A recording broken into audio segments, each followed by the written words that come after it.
Leader opposition अपनी तरफ से वह पुस्तक यहाँ प्रस्तुत कर दे।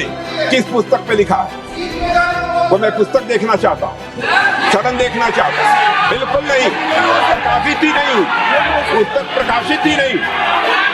मैं कॉन्फिडेंस के साथ कहना चाहता हूँ वह पुस्तक प्रकाशित ही नहीं। So this is 100% authentic, 100% authentic. के माध्यम से ये पूछना चाहता हूँ लीडर अपोजिशन से, जिस Sir, Rajnath Singh is getting exercise because his name is going to be spoken just now. प्रकाशित हुई है या नहीं हुई है, केवल मैं एक प्रश्न का जवाब इनसे चाहता हूँ। Speaker sir, I have not said anything.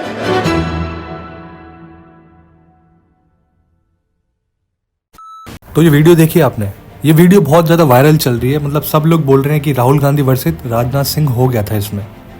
बहुत से लोग बोल रहे हैं राहुल गांधी जी को बोलने क्यों नहीं दे रहे, और मोदी सरकार क्या डर गई है, बार बार उठ के उनकी बात को क्यों रोक रही है। और सबसे बड़ा सवाल तो ये है कि जो राहुल गांधी बोलना चाह रहे थे उस बुक में क्या लिखा हुआ था। आज इन्हीं सवालों के ऊपर हम बात करेंगे। हमने थोड़ी सी अपनी रिसर्च करी है, इसके बेसिस पे हम आपको बताएंगे कि क्या चीज़ें हुई थी और उसमें क्या लिखा हुआ था। तो दोस्तों बात कुछ ऐसी है, भारतीय संसद में पूर्व सेना प्रमुख जनरल मनोज मुकुंद नरवणे से जुड़ा विवाद उनकी unauthorised book 4 star of destiny के इर्द गिर्द घूम रहा है। विपक्ष के नेता राहुल गांधी जी ने लोकसभा में इस किताब से कोट करने की कोशिश की और आरोप लगाया कि यह 2020 के चीन सीमा संकट के दौरान सरकार के निर्णायक नेतृत्व की कमी और उजागर करती है। 4 स्टार ऑफ डेस्टिनी में लिखी मुख्य बातें अप्रकाशित पांडुलिपि से सामने आए अंशों के अनुसार किताब में 2020 के लद्दाख गतिरोध के महत्वपूर्ण पलों का विवरण है। 31 अगस्त 2020 की घटना है जिसमें जनरल नरवणे जी बताते हैं कि इस तारीख को चीनी PLA के टैंक और पैदल सेना कैलाश रेंज में रेंजिनला की ओर बढ़ रहे थे और भारतीय ठिकानों में से कुछ 100 मीटर की दूरी पर आ गए थे और कोई आदेश नहीं की स्थिति हो गई थी। नरवणे जी लिखते हैं कि उन्होंने चीनी सेना के आगे बढ़ने का स्पष्ट आदेश मांगने के लिए सर्वोच्च राजनीतिक और सैन्य नेतृत्व, जिसमें रक्षा मंत्री जी राजनाथ सिंह, NSA अजित डोभाल और CDS जनरल विपिन रावत जी शामिल थे, उन सबको तुरंत एकदम परेशान होकर उन्होंने फ़ोन किया।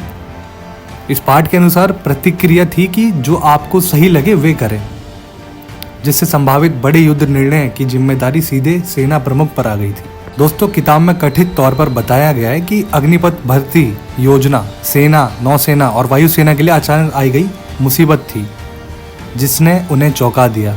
आप सबने देखा भी होगा, राहुल गांधी जी वहाँ पे एक मैगजीन द कारवां के लेख प्रिंट आउट दिखाए जिसमें ये अंश दे और सवाल किया गया कि सरकार किताब के प्रकाशन पर रोक क्यों लगा रही है और आरोप लगाया कि मोदी सरकार सच्चाई से डरी हुई है। रक्षा मंत्री राजनाथ सिंह और गृह मंत्री अमित शाह ने कड़ा विरोध जताते हुए कहा कि संसद में किसी अनऑथराइज्ड बुक का हवाला नहीं दिया जा सकता और अपुष्ट पाठ की प्रामाणिकता पर सवाल उठाया।